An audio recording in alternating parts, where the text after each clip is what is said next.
those methods are hard to get now, but some universities are now teaching them. But the biggest thing that we discovered came from our interest in whistleblowers. Because, is there a good word in Finnish for whistleblower?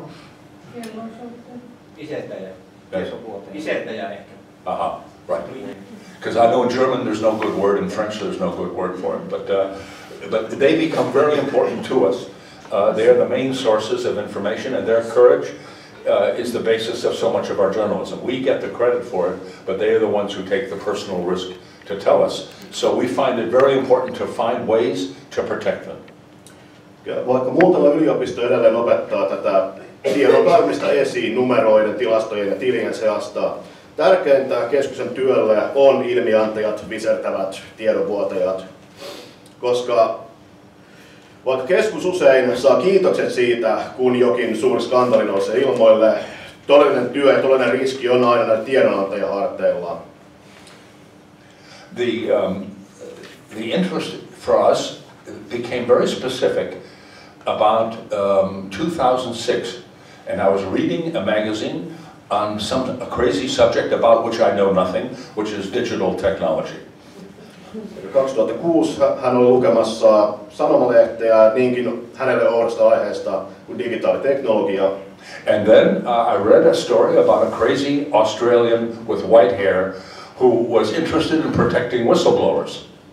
Ja tarinassa hän ensimmäistä kertaa kuuli hullusta vaikutuksesta australialaisesta, joka oli päättänyt suojella tiedonantajia. So I tried to reach him, this man, with the unusual name that he claimed was Japanese, called Julian Assange. And I found him in the end in Kenya, in a swamp in Kenya, where he was collecting information on corruption in the Kenyan government. And he was very suspicious of me because of my accent. Why do you want to talk to me? You're an American, you must be a CIA agent, and all this. But we became subsequently close friends. And anyway, sorry. Yrittäessä tavoittaa tämän australialaisen, jonka nimi paljastui olevan Julian Assange, jonka herra itse väittää olla japanilainen. MacFadyen lopulta löysi hänet suosta Keniassa, missä hän oli yrittämässä paljastaa Kenian hallituksen tekosia. Ja ensi tapaamisella herra Assangen asenne on, hetkinen, mikä tuo aksentti on? On amerikkalainen, täytyy olla se ja vakoja. So then, curiously, some months later, I was in California having a debate on the politics of journalism, and there was a man with white hair at the end of the platform. That was Julian Assange, and so we renewed our friendship by that point, and then when he came to London, he spent a lot of time with us, and he recruited most of his staff from our people in the office of the Center for Investigative Journalism. Seuraava tapaamisensa oli Kaliforniassa väittelyssä, jossa uudelle tavattuaan yksi asia johtaa toiseen, kunnes lopulta Julian Assange on Lontoossa ja vuosien mittaan päätyy värväämään suuren osan työntekijöistään Center for Investigative Journalism, CIJ. Yritetään saada Työvoimasanoman keskukseen. But we then established a long relationship with the process of finding secure ways in which people could give us information that we could publish as journalists. So our relationship to Assange changed everything we did, because he made us aware, which we were not before, of the importance of using computers in a new way, in a very secure and safe way, using encryption and Tor and the other methods that keep journalists safe. And we found now that this is the main thing we teach, particularly for foreign journalists in dangerous places. Assangen astuttua kuvioihin tärkeimmäksi keskuksen opetuksesta nousi tietoturvaa ja tietoteknologian käyttöön, olkoon ne enkryptio, tiedon salaaminen tai muut vastaavat, koska nämä olivat avainasemassa, jotta journalistit ja tiedonvuotajat kautta maailman voisivat turvallisesti raportoida väärinteosta keskuksella. I mean, in fact, we published a handbook recently, and we were always very pleased if 100 people, 200, 500 people read the handbook. This one has already sold 170,000 copies on information security. Keskus hiljattain julkaisi käsikirjan, joka opetti ja käsitteli juuri näitä asioita, vaikka heidän oletuksensa oli, että no hyvä, jos 100 ihmistä lukee tämän. viime kuuleman mukaan 170 000 kopiota on jo myyty. So it's changed the way we think about transmitting information. It means that we haven't abandoned traditional methods, but that we open the door as much as we can to technical methods too, so that the state is not the only one with those methods. And we find that our allies in this endeavor are very young. I may be very old, but the hackers are very young. So they are in the age of between 17 and 21, and they're teaching our alcoholic 50-year-old journalists how to encrypt themselves. Perinteisiä metodeja ei ole vielä hylätty. Näistä tietoturvaa ja tietoteknologian metodeista on tulossa yhä tärkeämpiä keskuksen toiminnassa. Ja on johtanut tilanteeseen, jossa yhä useampi heidän tukijoistaan ja auttajistaan on esimerkiksi 17-21 vuoden ikäisiä opettamassa 50-vuotiaille alkoholisoituneille vanhan polvin journalisteille, miten se tehdään. So, for example, one method that we learned from the kids was that we do cryptoparties. Have you ever heard of this? Anybody ever heard of a crypto party? No. Yeah. I mean, what it is basically, for those who don't know what it is you organize a room like this, you invite 50 journalists or anybody else, and you have one person per table who knows something about computers, and usually they're very young. And so there's somebody on encryption, somebody on Tor, somebody on OTR, somebody on Mac computers, somebody, specialists, kids who are specialists, and they train the journalists. As a result now, we have hundreds of journalists who know how to protect themselves and their sources. We've had no sources arrested in Britain, I think this year, because of the encryption, because encryption does work. It's a very effective way, and there's not a single important metropolitan country in which the secret police don't use these methods intensely, much more so than the public realizes. Kiittää keskuksen viime vuoden menestys siinä, että vielä yhtäkään heidän tiedonantajistaan ei ole pidätetty. Tämä johtuu ennen kaikkea näistä mainituista kryptojuhlista, jotka yksinkertaisesti koostuvat tästä.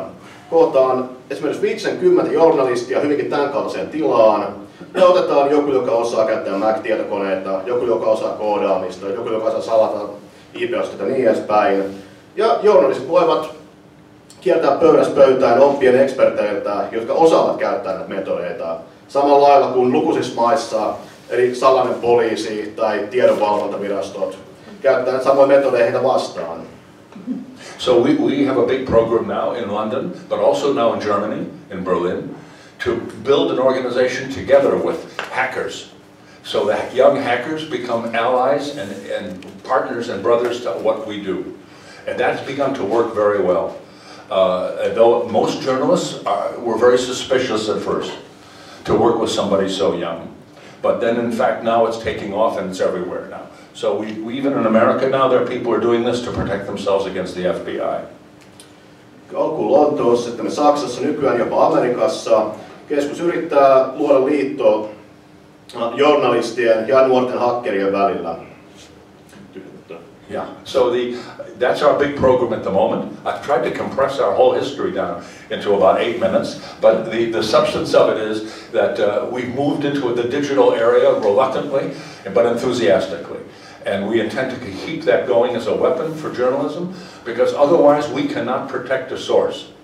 You know, if I tell you this, you, I'm sure, know this already, that because of the last 7.5 years, the NSA has recorded everything that you've ever done, all of you, on the internet. Absolutely everything. Even pocket lint, they call it. But everything is being taken up so that at some point in the future, they can use it against you if you become a person of interest. It's a different way of approaching police work, but what they're clearly doing now. And therefore, we think it's very important for everybody, particularly those in a principled political position like many of you, to protect yourselves and your friends and your sources in this way. Never mention people's names on the internet. To try not to give your information away publicly. Tämän lyhyen historian kuultuaan, missä Marko MacFadyen yritti 8 minuuttiin tiivistää 10 vuosien työn, painottaa, miten he ovat siirtyneet digitaaliaikaan ja minkä takia tämä on tarpeen, viitaten siihen, miten menneen 7 vuoden kuluessa Muun muassa Amerikan NSA on ottanut tavakseen tallentaa kaiken kuviteltavissa olevan tiedon, aina siihen asti paljonko nöyhtää teillä oli taskussanne minäkin päivänä. Tämä on todellinen riski ja tämä ja ne metodit, joilla tämä tehdään, on niitä asioita, joista hän ja keskuksensa yrittää varoittaa ihmisiä, joita yrittää kouluttaa ihmisiä taistelemaan vastaan. You'll know, of course, that Edward Snowden, when he was making attempts to find journalists, insisted that the journalists he would speak to would be only those who knew how to encrypt, who knew a system called Tails. This is pretty exotic, but there's a system called Tails. And he wanted anybody to use that who could, and he found 2 people who could. But Glenn Greenwald, who made all the main releases of that information, didn't know how to do it, and kept saying, I can't do this stupid technical stuff. And, but eventually Laura Poitras, the woman who made the film of Snowden, called Citizen 4, she taught Greenwald how to do it. But the real person who taught Greenwald how to do it was Julian Assange. So it was the same group of people. And the biggest scoop, the most important news about the nature of a modern state came as a result of that disclosure. Edward Snowden kuuluu siitä, että hän kieltäytyy vuotamasta tietoja yhdellekään journalistille, joka ei osannut käyttää Tails-nimistä tietosuojaohjelmaa. Ja puidessaan sitä, mistä Snowden on tämän oppinut, käy ilmi, että se oli juurikin Julian Assange, joka oli puolestaan opettanut häntä. Ja että muut journalistit ja kuuluiset nimet, jotka ovat olleet osallisena tähän Snowdenin saagaan, ovat myös pitkälti oppineet samalta pieneltä piiriltä ihmisiä. So when, for example, we received a call in the summer of 2013 that there was somebody of interest in Hong Kong, and that could we make it available, somebody to go to see them, this person. So a young girl from our organization went. She was also part of WikiLeaks. And she went, and she was the woman who saved Snowden's life by getting him out of Hong Kong and trying to get him to Venezuela. But they were, of course, as you know, stopped in Russia, and they had to live in the airport for months and months in Russia. But she's now living in Berlin because it's very dangerous for her. Her name is Sarah Harrison. Very dangerous for her to come back to Britain, where she'll be arrested.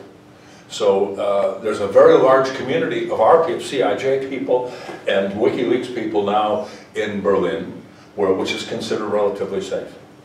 Ja kesällä 2013 se oli keskuksen jäsen, brittiläinen Sarah Harrison, joka otti lennon Hongkongiin ja päätyi lopulta olemaan se henkilö, joka pelasti Edward Snowdenin hengen, yrittäen auttaa häntä pakenemaan Venezuelaan. Ja seurauksena tästä Harrison nykyään asuu Berliinissä, koska kuten monelle muullekin tämä keskuudelle tehty työ, tämä tiedon vuotaminen on henkilökohtainen vaara hänelle.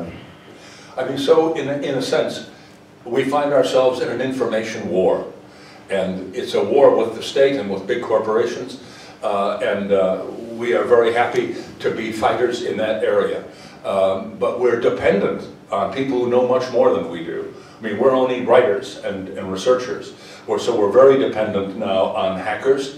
And in Berlin in particular, Hamburg in particular, there are fantastic numbers of hackers.